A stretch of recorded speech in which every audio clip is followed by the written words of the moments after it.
CIS football. Gonna get into it real quick. The interlocking schedule /dying all sorts of things happening in the CIS football in the off season. You were able to talk to Jim Mullen a little bit. Just give us maybe a sense of where everything stands for this year moving forward. Yeah, it's dead for this year. 2015 is definitely not going to happen because the OUA is not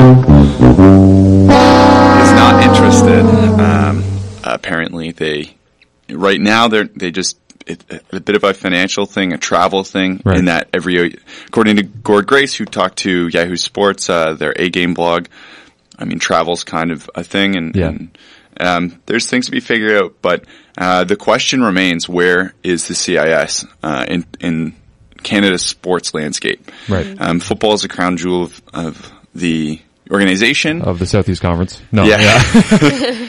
But we're standing at a point where there's not real coverage until the end. Yeah. So that's the question, right?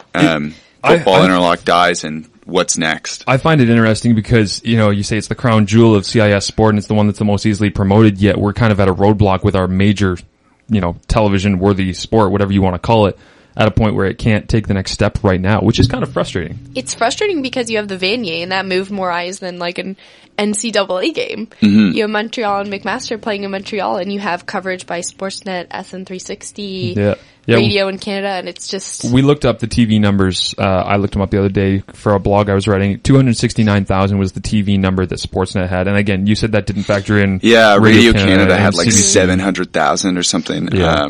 I looked it up after we had a conversation on Saturday. So we actually drew comparatively to an NCAA national semifinal, which is good because there's less of a fanfare about it. But at the same time, imagine what that number would be if there were things that actually built a narrative. Yeah. For example, this year, if we were following things and there was a weekly thing, like Mac being in there, you guys were the Cinderella team, right? But it would have been a lot bigger. Yeah. It would have been a lot bigger deal, right? But it would have been huge if there was week over week coverage of it that goes beyond maybe the Crown Countdown U show that I know. Yeah, Jim's done a great job with that, trying to publicize that and getting that not only streamed across, out west, which, is kind of Jim's base for Vancouver and other places, but also, the other night where I was working at Boston Pizza, it came on at 1 a.m. on Cable 14, and we had all the TV screens on. I was like, this is great. We have CIS football in the off season being shown inside an establishment on every TV, which was kind of cool. And there's an appetite for that to be on a national channel, right? Oh, yeah.